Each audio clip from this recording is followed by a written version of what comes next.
মোতালা করো, এগুলো করতে হয় না। তুমি মনে করতেছো যে ওয়াজের দায়িত্ব হুজুরকে, হুজুরটা গলা বেছে খাই বেড়াবে, আমরা একটু শুনি, একটু আনন্দ পালাম, মজা পালাম না পালাম চলে গেলাম। আল্লাহ যদি তোমারে পছন্দ করে তাহলে ওই জায়গার থেকে কান ধরিয়ে নিয়ে স্টেজে বসাইয়া বক্তা বানাই দিতে পারে। এটা আল্লাহর কুদরত, বহুত জনরে বানাইছে। আর যদি এই জায়গা বসাই দেয় তো কিছু তো বলতেই হবে। আর সেই বলার জন্য এখন পড়িয়ে লিখে শেখার দিন নাই, প্রত্যেকের হাতে মাল চলে আসছে। এই যে এই মালে সবাই তাল নষ্ট করে ফেলাইছে। এ জাগে বাড়ি আছে আর যার কাছে আছে তার লেখাপড়ায় বাস, নর্মাল বাস না, তাও আহিয়ালা বাস। শেষ, চরিত্র শেষ, সময় শেষ, লেখাপড়া শেষ, কর্মজগতে যাইয়া প্রমোশন শেষ, ওর পিছনে সময় দিতে দিতে প্রমোশন নেওয়ার যোগ্যতা হারাই ফেলে, সব শেষ। শোনা কথা মনে থাকে বেশি, পড়িয়ে 10 পৃষ্ঠা মুখস্থ করে তাই স্টেজে বলতে আসবেন, দেখবেন যে হয় না। আর কথা যদি শুনে মুখস্থ করেন একটার সাথে আরো জোড়াতালি দিয়ে আরো অনেক পাওয়া যায়। এজন্য খুব খেয়াল করে শোনার জন্য বলতেছি। তো লিকুল্লি ফান্নিন রিজাল, প্রত্যেক বিষয় আল্লাহ তাআলা মানুষও সৃষ্টি করে রেখেছেন, কর্মীও সৃষ্টি করে রেখেছেন। সব মানুষ যদি সব কাজ জানতো তাহলে শৃঙ্খলা ঠিক থাকতো না। একজনে গরুর গাঁতে চামড়া চলবে, আর একজনে কিনে নেবে, আর একজনে নিয়ে ট্যানারিতে রিফাইন করবে, সেই রিফাইন করা চামড়া নিয়ে আর একজন জুতো বানাবে, আর সেই জুতো দেশের আর সবাই পায় দেবে, ব্যবহার করবে, ঠিক না? যদি আমাকে প্রত্যেকের দায়িত্ব দিত যে যার যার চামড়া স্যান্ডেল সেই বানায় পাই দেবা, তাহলে খড়ম পাই দিয়া ছাড়া উপায় ছিল না। প্রেসিডেন্টে যদি বলো তুমি বড় মানুষ, তোমার জন্য তুমি বানায় পাই দাও, তাহলে খালি পায়ে হেঁটে বেড়াতে, সে খড়মও বানাতে পারে না। সবার পোশাক যদি যার যার নিজের পোশাক নিজের বানায় ব্যবহার করতে হতো তাহলে কয়জনে পারতাম? আল্লাহ তাআলা ভাগ করে দিয়েছে, এক দলে জুতো বানাবে, এক দলে জামা বানাবে, এক দলে কাপড় বানাবে, এক দলে ধান লাগাবে, এক দলে পাট লাগাবে, আর এক দলে পেঁয়াজের ক্ষেত করবে, আর এক গ্রুপ টমেটোর ক্ষেত করবে। এভাবে প্রত্যেকটা ভাগ করে দিয়েছে। সারা দুনিয়া মানুষের জরুরি বিষয়গুলো সব ভাগ করে দিয়েছে। আল্লামা ইকবাল রহমতুল্লাহ আলাইহি বলেন, तक़सीम किया हर चीज़ को क़स्साम अज़ल ने, तक़सीम किया हर चीज़ को क़स्साम अज़ल ने, जिस शख्स को जिस चीज़ के काबिल नजर आया, बुलबुल को दिया नालाओ परवाना को जलना, गम हमको दिया सबसे जो मुश्किल नजर आया।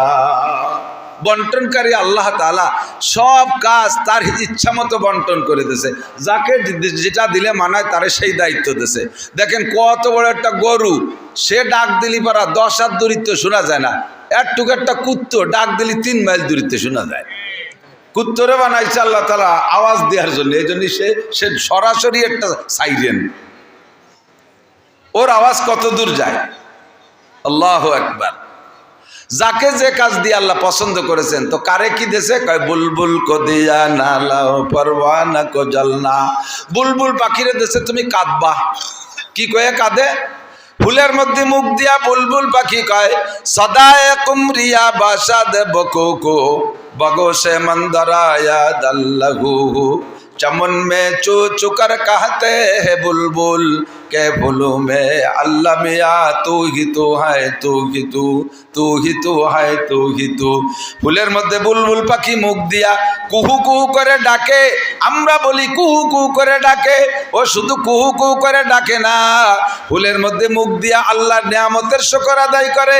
ফুলের মধ্যে আল্লাহ তুমি, ফলের মধ্যে আল্লাহ মিয়া তুমি, মধুর মধ্যে আল্লাহ মিয়া তুমি, আল্লাহ গোলাপের মধ্যে আল্লাহ মিয়া তুমি, জবা ফুলের মধ্যে আল্লাহ মিয়া তুমি। ওরে দায়িত্ব দেশ জীবন ভরে কাঁদবে, বুলবুল কো দিয়া নালাও পরওয়ানা কো জলনা। আর ছোট ছোট পদ্মা বোর্ডিং আছে, ছোট ছোট পোকা, এই যে আজকে তো আসে নাই পোকা, মাঝে কয়েকদিন পড়ছি বড় পোকার বিপদের ভিতরে। এখন কারেন্টের লাইটের মধ্যে খুব একটা মরে না।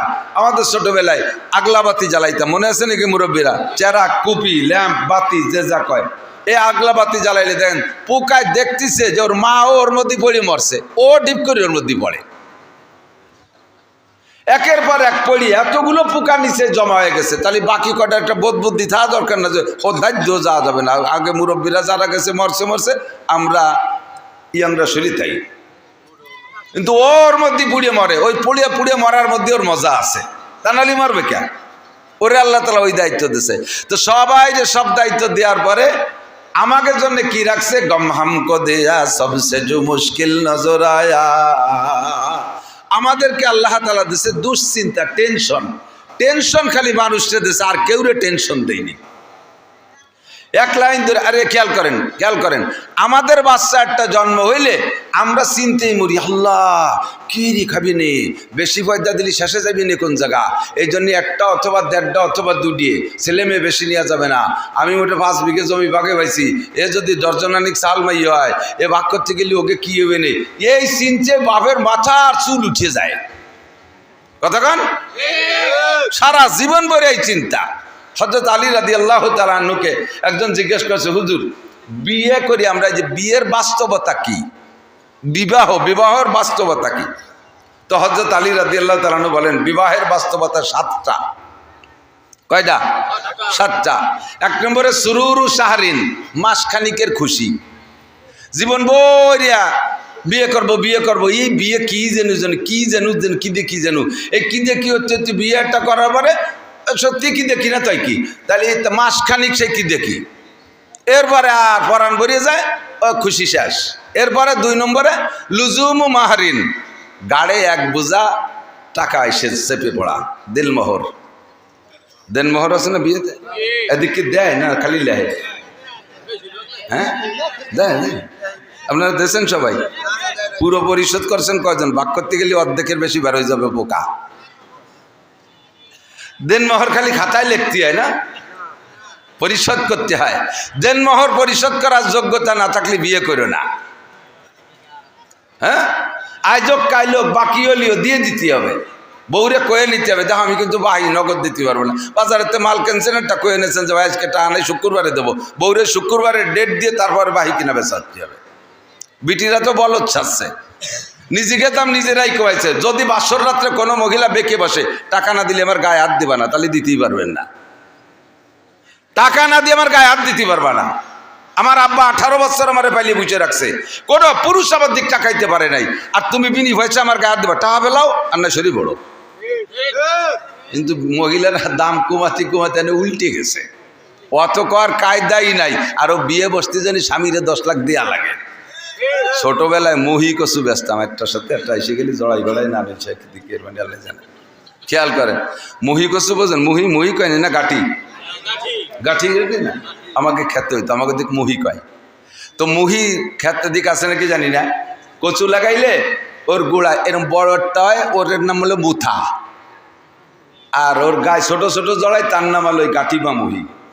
আমাকে খেতে অনেক হইতো, তো উঠাই আই না বাজারে বেচতে যেতাম। আমি 4 5 পড়তাম, আর আমার ছোট ভাই নিচে, তো 2 ভাই বেচতে যেতাম। ও যেত ওই মুথা বেচতি, আর আমি যেতাম মুহি বেচতি। তা আমার মুহি 2 টাকা করে কেজি দমাদম বিক্রি হয়ে যেত, আর ওর মুথা প্রথম জায়গায় 1 কেজি 8 আনা বেচছে, 8 আনা 1 কেজি, পরে খানিক পরে খদ্দের মধ্যে নাই ডাইয়ে ডুয়ে আর একজনের কাছে 4 আনা 1 কেজি বেচছে, আর কেউ নেয় নাই 12 আনা। ও 10 কেজি নিয়ে গেছে, এখন সন্ধ্যা হয়ে গেছে, আর খদ্দের নাই, হাটও ভেঙে গেছে। কারণ আমার কাছে মাঝে ভাই কি করবো, এত কি এত রয়ে গেল 8 কেজি। আমি বললাম যার দাম সেই বাড়ি নাও,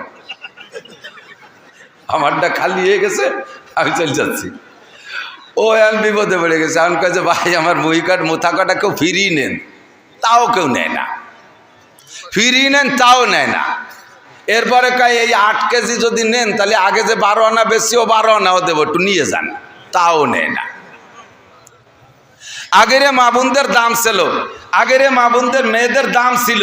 মুরব্বীরা সাক্ষী দেন, আপনাদের বাচ্চা ছাড়া বিয়ে করতে যাইয়া শ্বশুর বাড়ি ঘর একখান পণ কইতে, পণ দিয়ে বিয়ে করে আনা লাগছে, কতক্ষণ ওই পণই দেন মোহরের টাকা।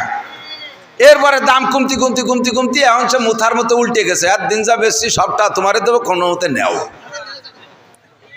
তাও নেয় না, আদা কচু হয়ে গেছে, ঠিক না?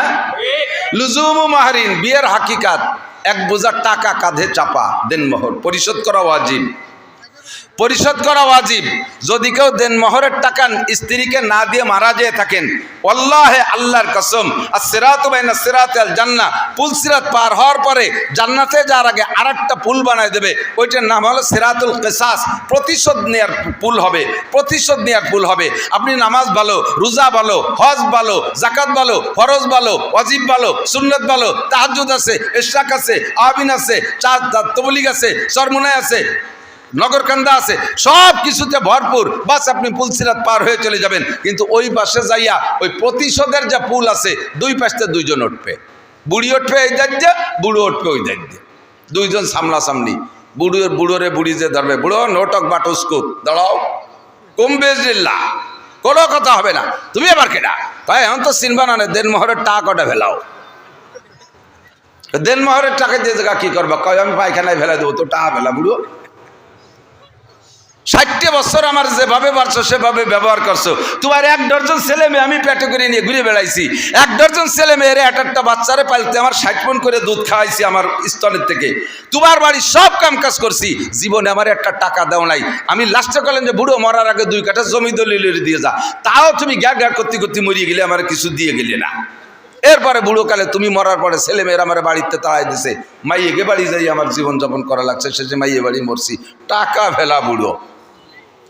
আর আল্লাহ কবে যায় ফেরেশতারা ও জায়গা যানজট হয়ে গেল, কি ধরনের গেঞ্জাম উঠে, কয় যে আল্লাহ এক বুড়োরে অ্যারেস্ট করছে, অ্যাটাক করছে। কি কয়? কয় যে দেনমোহরের টাকা চায়। কয় দাও দিতি, কয় বুড়োরে কেউ টাকা নিয়ে যান নাই, যাবেনও না, দেওয়াই লাগবে। এখন কয় যে আল্লাহ টাকা তো নিয়ে আসিনি, কি করবো? ফেরেশতাকে আল্লাহ পাক বলবেন, বুড়োর আমল নামা থেকে প্রত্যেক 2 পয়সার বিনিময়, 100 পয়সায় 1 টাকা, প্রত্যেক 2 পয়সার বিনিময়ে 700 রাকাত নামাজ বুড়িরে দিয়ে দাও। বুড়োর আমল নামা থেকে প্রত্যেক 2 পয়সার বিনিময়ে 700 রাকাত নামাজ বিকাশেও পাঠাতে পারো, রকেটেও পাঠাতে পারো, ট্রান্সফার করে দাও, অথবা ব্যাংক অ্যাকাউন্টে দিতে পারো। 700 রাকাত করে নামাজ দিতি কাল্লা নামাজ শেষে এখন যদি 60,000 টাকা রয়েছে, তা রোজা ধরো, তাও শেষ, আর কি আছে তা ধরো, সব দেওয়ার পরে 200 টাকা রয়ে গেছে। এবার 200 টাকার বিনিময় বুড়ির আমল নামা থেকে যে গুনাহ আছে, ওই গুনাহগুলো বুড়োর আমল নামায় দিয়ে দাও, দাও, পাল্টাই দাও। বস্তা ভরে নেকি নিয়ে যে শূন্য হাতে জাহান্নামে চলে যাবেন। হুকুকুল ইবাদ, নামাজ পড়েন নাই, রোজা রাখেন নাই, জিনা করেছেন, মদ খাইছেন, গাঁজা খাইছেন, এইগুলো যা করেছেন সবগুলো হুকুকুল্লাহ, আল্লাহর সাথে নাফরমানি করেছেন। যে কোনো সময় চোখের 2 ফোঁটা পানি ফেলে দিয়ে যদি কেঁদে দেন, রব্বানা যালামনা আনফুসানা ওয়া ইল্লাম তাগফির লানা ওয়া তারহামনা লানাকুনান্না মিনাল খাসিরিন। চোখের পানি দেইকা আল্লাহ বড় সরল, আল্লাহ বড় মেহেরবান, আল্লাহ বড় গফফার, আল্লাহ বড় সত্তার। আপনার চোখের পানি দেইকা জীবনের সব গুনাহ আল্লাহ মাফ করে দিতে পারে। কিন্তু হুকুকুল ইবাদ, মখলুকের হক নষ্ট করে গেলে এটার দায়িত্ব আল্লাহ নিবে না। যারটা নষ্ট করেছো সে যদি মাফ করে তাহলে যাইবা, আর সে মাফ না করলে 1 কদমও বাড়তে পারবা না। বিয়ের নুস উঠলি লাগছে, বিয়ে আরো টাকা পয়সাটা গুছাই নিয়ে নাই মেয়ারা, বিয়ে করতে হবে। তবে বিয়ের আগে প্রস্তুতি, দেনমোহর পরিশোধ। হযরত আলী বলেন বিয়ের হাকিকত 7টা।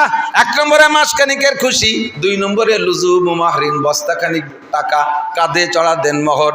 এরপরে জীবন ভরে বউরে কামাই রোজগার করে খাওয়াতে হবে, সেটা হলো কুসুরু জাহরিন, মাজা ভাঙ্গা খাটনি, মাজা ভাঙ্গা খাটনি। আমি 1 রাত টস করলি যা টাকা পয়সা পাই তাতে 2-3 মাস খাইয়ে বাঁচতে পারি। 1 রাত্রি টাইতে 2-3 মাস খাইয়ে বাঁচতে পারি, কোনো অসুবিধা হয় না। এই সারা জীবন 30টা বছর অস করে বেড়াচ্ছি, এখনো 30টা টাকা ডানি রাখতে পারলাম না। আল্লাহ ছেলে মেয়ে দেশে যথেষ্ট, তাকে পিছিয়ে খরচ করতে করতে আমার মাজা বিয়া হয়ে যাচ্ছেন, সবসময় মাজা কামড়ায়। এ বিয়ে না করলে আমার গাড়ি এই বুঝা উঠছ নাকি? এরা কয় কুসুরু জাহরিন, উলামায়ে কেরাম একটু মনে রাখেন, সুরুরু শাহরিন লুজুমু মাহরিন, কুসুরু জাহরিন মাজা ভাঙ্গা খাটনি। বিয়ে না করলে ছেলে মেয়ে আত্মীয় স্বজনের এই বোঝা কাঁধে উঠতো না, এই পরিমাণ পরিশ্রম আমার করা লাগতো না। কুসুরু জাহরিন হুমুমু দাহরিন, সারা জীবনের দুশ্চিন্তা, সারা জীবনের দুশ্চিন্তা। এইটাই কব বলি আমি তো সরিয়ে চলি, ওই জায়গাতে এই জায়গায় রেখে হলো কি কয় মুনাসাবাতে বাব, বুখারী হাদিসের ভাষায় বলে মুনাসাবাতে বাব। একটা কথাকে ধরে একটা পুরো আস্ত হাদিস ইমাম বুখারী মুসলিম শরীফ এনরা লিখে দেয়। হুমুমু দাহরিন, কোনো প্রাণীর চিন্তা নাই। আমাদের সারা জীবন ভরে চিন্তা, কামাই করবো কিভাবে, বউ পালবো কিভাবে, ছেলে মেয়ে পালবো কিভাবে, পালাপোষার চিন্তা। এই চিন্তা অন্য প্রাণীর নাই। এই যে সামনে আর মাসখানিক পরে থেকে কুত্তর ডেলিভারি শুরু হয়ে যাবে, সারা আন্তর্জাতিক, সারা দুনিয়া জুড়ে 4-5টা ছেলে মেয়ে একটা কুত্তয় জন্ম দেবে। কোনো কুত্তয় কি এই চিন্তা করবে আল্লাহ একে হাব্বা নাই, এটা কোন থেকে কি রে, এটা ফিডার খাওয়াবো কি রে, কি দুধ খাওয়াবো, একটা সঙ্গে ভেঙ্গে নাই, একটা প্যাম্পাস কিনে দিল না কেউ, একখান কুটি খেতা নাই, একটা মশারি নাই, সুবানি কোন জায়গা, এইগুলো কোনো কুত্তর চিন্তা আছে? কতক্ষণ আছে? আর আপনার একটা পেটে আসার সাথে উল্টো শোনো শুরু হয়ে যায়, আলটা শোনো।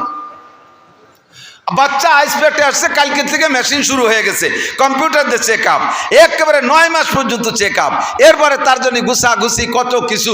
আল্লাহু আকবার।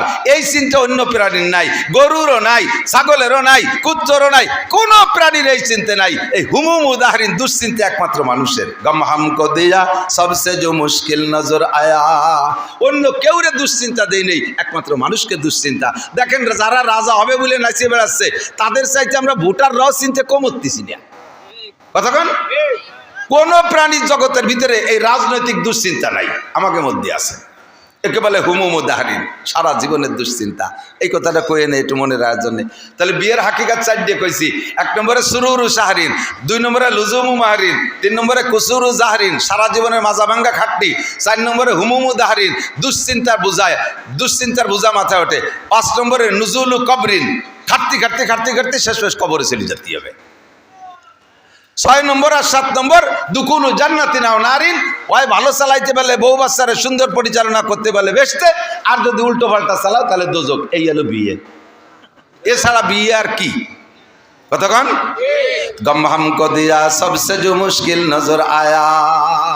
আল্লাহ তাআলা আমাদেরকে দুশ্চিন্তা দিয়েছে। এবার দুশ্চিন্তার ভিতরে আমরা যে হালাতে আছি, আপনারা সাধারণ পাবলিক বিভিন্ন কাজে বন্টন আছেন। আমরা হুজুররা, আপনারা মনে করেন যে সব হুজুরের এক কাজ, তা না। হুজুরকে ভিতরে আল্লাহ তাআলা কাজ ভাগ করে দিয়েছে। একদল মসজিদের ইমামতি করে, আরেক দলে মুয়াজ্জিনি করে, আরেক দল হাদিস পড়ায়, আরেক দল মুহতামিমি করে, আরেক দল হেফজখানায় পড়ায়, আরেক দল কিরাতখানায় পড়ায়, আরেক দল পীর মুরিদি করে, আরেক দল ময়দানে জিহাদের কাজ করে, আরেক দল লেখালেখি করে। আর আমাদের মতো এক দলকে আল্লাহ তাআলা কইছে তোমরা ওয়াজ করে খাবা। আমাকে দেশে সবচাইতে কঠিন এই ওয়াজ করা। কিতাব লেখলাম, জায়গায় বসে বসে 10 খান দেখে দেখে দেখে দেখে মিল করে একটা লিখে দিলাম, কিন্তু সে জায়গা অভিযোগ করার কেউ নাই। সাফাই ছাড়িয়ে দিলাম, খালি খালো না খালি না খালো। কিন্তু এই জায়গা 12 তালের মানুষ আছে। আমলিগ, বিএনপি, জামাত, জাতীয় পার্টি, আটরশি, চন্দ্রপাড়া, মানিকগঞ্জ, সুরেশ্বর, বজেশ্বর, ইনায়তপুর, বাহাদুরপুর, শরীয়তপুর, মাদারীপুর, ফরিদপুর, যত পুর আছে সব পুরীর লোক আছে। তবলিগ, সরমনাই, এতাতি, ওয়াজাহাতি, হেজবুত তৌহিদ, কাদিয়ানি, ইয়ানি, শেয়ানি, বারোয়ানি, ছয়ানি, সব দলের মানুষ আছে। ছোট আছে, বুড়ো আছে, গুড়ু আছে, কান্দা পার্টি, হাসা পার্টি, দোয়াসলা পার্টি, সব দল পার্টিরে গুছাই গেছে বসাই রেখে 2 ঘন্টা ওয়াজ করা কঠিন ব্যাপার, খুব কঠিন ব্যাপার। এক দলের এক পাশে হয়ে গেলে আরেক দল কয় চল যাই, যে গোপালগঞ্জের হুজুর নিজে গিয়ে শুরু হচ্ছে, আবার তাই কয়। আবার যদি কইলে আমি বিএনপি ভাব, তাহলে আমলিগ করে যারা, তারা কয় চল যাই, হয়ে গেছে গোপালগঞ্জে হলে এবার নষ্ট হয়ে গেছে। এই সব মেনটেন করে কথা বলা বহুত বড় কঠিন। দিন রাত 24 ঘন্টা, সাথে মাদ্রাসায় পড়াইও, সাথে মোহতামিম, 2টা মাদ্রাসার মোহতামিম, 2টা দাওরা হাদিস মাদ্রাসা পরিচালনা করা লাগে। 2 মাদ্রাসায় আমার 56 জন শিক্ষক। সরকার 56টা টাকাও দেয় না, একখান ফুটো টিনও দেয় না যে একটু সাবলা ছুড়ো বানায় তাহলে তাইও কিচ্ছু দেয় না, 1 মুঠ চাইল দেয় না।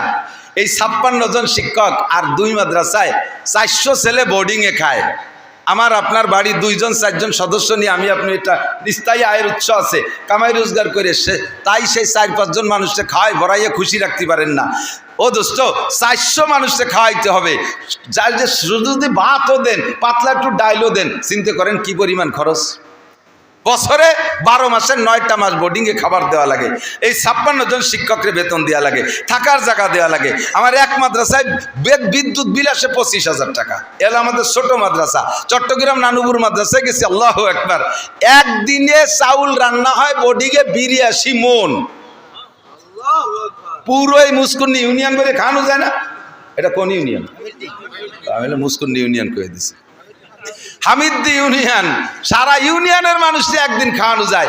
এই পরিমাণ চাউল এক মাদ্রাসায় একদিন রান্না হয়। নানুপুর, হাটাজারি এরকম হয়। খাওয়াই কে? একটু বলবেন না কে খাওয়ায়? ইয়াতাওয়াক্কাল আলাল্লাহি ফাহুয়া হাসবুহু, যে আল্লাহর উপরে ভরসা করে আল্লাহই তার জন্য যথেষ্ট। ঠিক না? আল্লাহ যথেষ্ট। তাকদু খেমাসান তারুহু বেতানান। কওমি মাদ্রাসার উলামায়ে কেরাম পাখির মতো তাওয়াক্কুল নিয়ে চলে। পাখির ঘর নাই, বাড়ি নাই, জায়গা নাই, জমি নাই, চাকরি নাই, বাকি নাই, ব্যবসা নাই, বাণিজ্য নাই, বিজিএফ কার্ড নাই, পঙ্গু ভাতা, বয়স্ক ভাতা, বিধবা ভাতা, কিচ্ছু দেয় না সরকারে। পাখি একটা গাছ লাগায় না, এক মুঠ ধান বুনয় না, অথচ এই দেশের সমস্ত যত ফসল আর ফল আছে, যে পাখিতে যে জাতের ফল ফসল খায়, গারিস্তের চাইতে 8 নম্বরটা পাখিতে খায়। ওই আম গাছের সিকটি ডালে একটা আম প্রথম পাকছে, বাড়িওয়ালা সহে দেয় না, পাখিতে সে অর্ধেক খাইয়ে আর অর্ধেক ছাড়ি দিয়েছে, কাকা এটুক তুমি খাও। ধান বুনেছেন, পাকা ধান আগে বাবুই পাখিতে খায়, ঠিক কিনা? সব তারা খায়, অথচ তাদের ক্ষেত খামার নাই। তাদের সারা বছর কোনো ক্ষুধা থাকে না, সকালবেলা খালি পেটে বেরোয়, সন্ধ্যাকালে ভরা পেটে বাড়ি আসে। উলামায়ে কেরাম আটি সওয়াল মাদ্রাসা খুলিয়া সারা বছরকে সামনে নিয়ে খালি হাতে রওনা দেয়। বছরের শেষ আল্লাহর রহমতে খাইয়ে দেয়, ও খারাপ না। আমি তো এই যে খাটতি খাটতি শুয়ে যাচ্ছি, আর বাকি হুজুরকে দেখছেন আল্লাহর রহমতে গায়ে গতর গোস্ত আপনার কাছে বাড়িটা কম না, এর বেশ মাতিয়ে গেছে খাইয়ে দিয়ে। স্বাস্থ্য চেহারা কত সুন্দর, খাওয়াই কে? ওমাইয়া তাওয়াক্কাল আলাইহি। একদল কয় সার্টিফিকেট নাই কওমি মাদ্রাসায়, হুজুরা কি রেখাবে, কি রেখাবে? তুমি তো আমাকে সাথে আইসে খাইয়ে দাও, খাইয়েও শান্তি পারবা না। আমি তো মাঝে মাঝে কই, আল্লাহ না খাওয়া বিদ্যা পড়ি এত খাওয়া, না খাওয়া বিদ্যা পড়ি এত খাওয়া, খাবারের জ্বালায় আমি পাগল হয়ে যাই, পলায় থাকি যে খাবো না। রুজির মালিককে একটু এদিকে আসি দোস্ত, যারা দাঁড়িয়ে আছেন একটু বসার চেষ্টা করেন। আমি শুরু এবং শেষ, আরবিতে গেলে বেদায়া আর নেহায়া, খেয়াল করেন কি বলছি, বলতে পারবেন? বেদায়া আর নেহায়া। আল্লাহ পাক 1500 বছর আগে জানে যে মুস্কুন্নির এই মাহফিলে জাগায় হবে না, জায়গায় টান পড়ে যাবে, লোক বেশি হয়ে যাবে, দাঁড়ায় থাকবে। এই জন্য একটা আয়াত ওই সময় নাজিল করে দিয়েছে, ওয়াইজা কিল লাকুম তাফাসসাহু বিল মাজালিস। যখন তোমাদের বলা হয় যে দেখো কত মানুষ আহলে হাদিস আলাগের মতো বই সানা বাঁধে দাঁড়ায় রয়েছে, এইরকম যদি হয় যে ভিতরে জায়গা হচ্ছে না, বসার জায়গা, তোমরা একটু জায়গা করে দাও, একটু জায়গা ছাড়িয়ে দিয়ে জায়গা করে দাও। হয়তো বলবেন যে আল্লাহ আমি সেই সন্ধ্যের সময় এসে ফাঁসাই দিয়ে ঘষে ঘষে কত সুন্দর একটা জায়গা বানায় বসে রয়েছি, আমি এত ভালো জায়গা ছাড়িয়ে দিলি, তুমি আমার কি দিবা কও, পছন্দ হলে ছাড়বো নাহলে ছাড়বো না। আল্লাহ ইয়াফসাহিল্লাহু লাকুম, সূরা তোরে বেহেশতের মধ্যে জায়গা দেবো। তোর এই যে মুসকুন্নি জায়গার কয় টাকা দাম, বেহেশতের মধ্যে অট্টুক জায়গা ছাড়িয়ে দেবো। একটু জায়গা ছাড়িয়ে দিয়ে আগে বসলে বেহেশতের মধ্যে একটা জায়গা দলিল হয়ে যাবে। বলবেন না সুবহানাল্লাহ? আর কি একটু আগে বসবেন নাকি একটু জায়গা দিয়ে? আর যারা দাঁড়িয়ে আছেন তারা যদি বসে ওয়াজ শোনেন, হযরত আব্বাস রাদিয়াল্লাহু তাআলা আনহুর সাথে জান্নাতে যাবেন। হযরত আব্বাস জান্নাতি, নিঃসন্দেহে হযরত আব্বাস জান্নাতি, হযরত আব্বাস জান্নাতি। যদি বসে বয়ান শোনেন, হযরত আব্বাসের সাথে জান্নাতে যাবেন। সবাই বলেন আমিন। আবার অনেকে বস্তি করার সাথে সাথে উঠে আটা দেয় কেন্নুর মতো, কেন্নু চেনেন নাকি? ওই যে কেন্ন পোকা কয় না, এর অনেক পাওয়ালা, ওই যে লম্বা লাল লাল আছে ভ্যারাইটি রঙের, কেন্ন কয় নাকি নাকি? হ্যাঁ, কেড়া, কেড়া, কেড়া পোকা চেনেন না? লম্বা লম্বা লাল কেড়া। ও কি পাও বেশি বলে জোরে আটে নাকি? অনেক পাও বিদায় অত জোরে আটে না, রেলগাড়ির মতো। কিন্তু রেলগাড়ির তো গতি আছে, তো আটে আস্তে আস্তে। এখন ওরে যদি ঠেলা দেন যে এইভাবে আটলি পারে তুমি কোন সময় ভাঙ্গা যাবা না, একটু জোরে আট, তাহলে কি রে গোল হয়ে ভয়সা হয়ে যায়, পারলি তুই আইটি বেড়ে আমি আটবো না। যারা দাঁড়ায় ওয়াজ শুনতেছে তাকে বসতি গেলে যদি ঠিক আছে তুমি হয়েছে কষ্ট করে বেড়া, আপনার তাও শোন বলে শেষে তার এক বিপদ। আটা দিলে যদি কেড়ার মতো গোল হয়ে যায়। তো যে যেভাবে পারেন সেই সেইভাবে শোনেন। আমি শুরু আর শেষ দুইটা বলবো। কোরআন শরীফের আয়াত যা পড়ছি, তা তো সবাই জানেন। জীবনে মানুষ মাটি দিয়েছেন যারা, আয়াতটা জানেন না? মিনহা খালাকনাকুম পড়বেন, ওয়াফিহা নুঈদুকুম ওয়া মিনহা নুখরিজুকুম তারাতান উখরা। কথা কার? আল্লাহ এই আয়াতের ভিতরে কি বলছেন আল্লাহ তাআলা? বেদায়া ওয়ান নেহায়া, শুরু এবং শেষ, শুরু এবং শেষ দুইটা দিক আল্লাহ তাআলা ইশারা করছেন। এই আয়াতগুলো আমরা পড়ি কোন জায়গায় যাইয়া? মানুষ মাটি দেওয়ার সময় পড়ি, তাই না? সাহাবায়ে কেরামদের থেকে, হুজুরের থেকে এ পর্যন্ত পড়তে পড়তে আসতেছে, তাই আমরা এটা এখনও পড়ি এবং পড়াও চলতে তালে থাকবে। বাকি আয়াতের যে তর্জমা, এই তর্জমার দিক লক্ষ্য করে এই আয়াতটা মাইয়েতরে মাটি দেওয়ার সময় পড়ার কোনো দরকার নেই, কারণ ওই কথাগুলো তো মাইয়েতরে শুনে লাভ নাই। কি করছি জানেন? মিনহা খলাকনাকুম, মানুষ তোমারে মাটি দিয়ে বানাইছি, অফিহা নুঈদুকুম, আবার তোমারে মাটির মধ্যে নিয়ে আসলাম, অমিনহা নুখরিজুকুম, আবার মাটির থেকে বের করব। মানুষ মাটি দেওয়ার সময় মরা মানুষটারে এই কথা শুনুনই 5 পায়ের দাম আছে, কারণ তার জবাবটা তো ইয়ে গেছে। কিন্তু পড়ি কেন? কাফা বিল মাউতে ওয়াইজা, একজন মানুষের সবচাইতে বড় ওয়াইজ, সবচাইতে বড় নাসে উপদেশটা হলো সামনের পর কেউ মরে যাওয়া। মানুষের দিল নরম হয় না, মানুষের কোনোভাবে ওয়াজ করে কান্দানো যায় না, কিন্তু কোনো ওয়াজ লাগবে না, আব্বা মরে গেলেও অনাসে এমনি কাঁদে, মা মারা গেলে এমনি কাঁদে, বউ মারা গেলে এমনি কাঁদে, আপনজন কেউ মারা গেলে এমনি কাঁদে, দিলটা নরম হয়ে যায়। যত বড় বেনামাজি হোক না কেন, পরিবারের একজন সদস্য যদি মারা যায় চোখের সামনে, তাহলে দেখবেন কমপক্ষে সপ্তাহখানি খুলিও নামাজ পড়ে মুসলমান। কতক্ষণ ঠিক কি ঠিক না? কাফা বিল মাউতে ওয়াইজা, মরণের চাইতে বড় বক্তা আর হয় না, মরণই হলো সবচাইতে বড় ওয়াজ।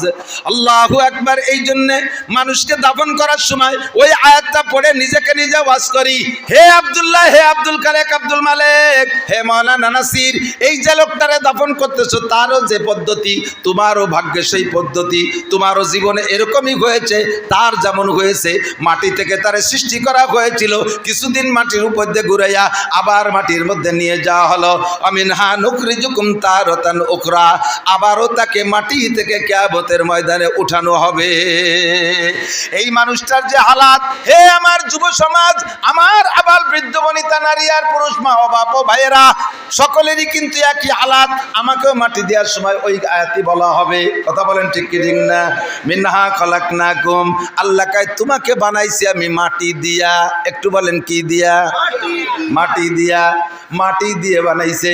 সৃষ্টি জগতে যাহা কিছু সামনে দেখি, এই তার ভিতরে মাটির চাইতে দামি দামি পদার্থ আর ধাতব জাত আছে না নাই?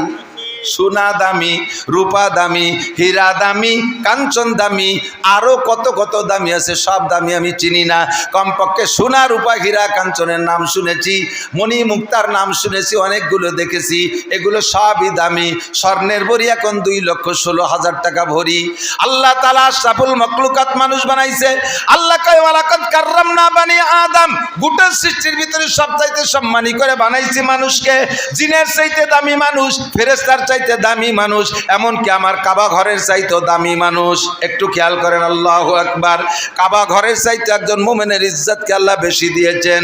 একটু লক্ষ্য করেন, যদি কোনো মানুষ কোনো মানুষের এগেনস্টে মিথ্যা মামলা করে, আবার খেয়াল করেন, একজন মুসলমান আর একজন মুসলমানের এগেনস্টে যদি মিথ্যা মামলা করে, আর ওই মিথ্যা মামলায় যদি আর একজন সাক্ষী দেয়, মিথ্যা মামলায় যদি বাদীর পক্ষে কেউ সাক্ষী দেয়, মিথ্যা মামলায় যে বাদীর পক্ষে কোর্টে দাঁড়ায় সাক্ষী দিলে, আসামি যখন দেখে যে একেবারে তাজা কথা, মিথ্যা কথা বলল, আসামির অন্তরে কষ্ট লাগে কি লাগে না?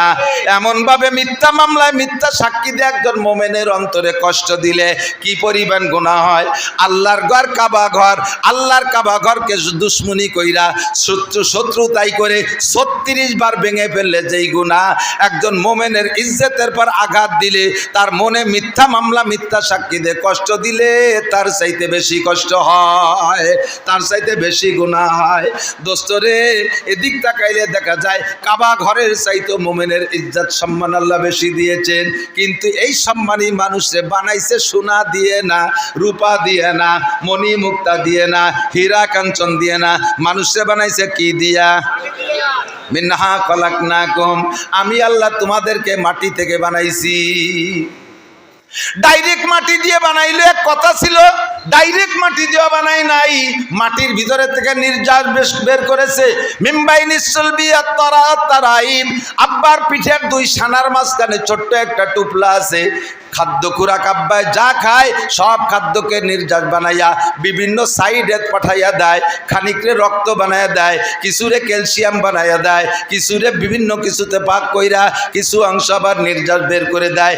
একেবারে তার ভিতরে মূল ম্যাটেরিয়াস মণি বা বীর্য একটা অংশ আল্লাহ বের করে ওখানে রাখে। যেই বীর্যটা এত নাপাক, এত নাপাক, 5 কেজি পায়খানা করলেও তার গোসল ফরজ হয় না, শুধু অজু ফরজ হয়। আর সামান্য 1 ফোঁটা বীর্যপাত হয়ে গেলে সারাটা শরীর নাপাক হয়ে যায়, গোসল ফরজ হয়।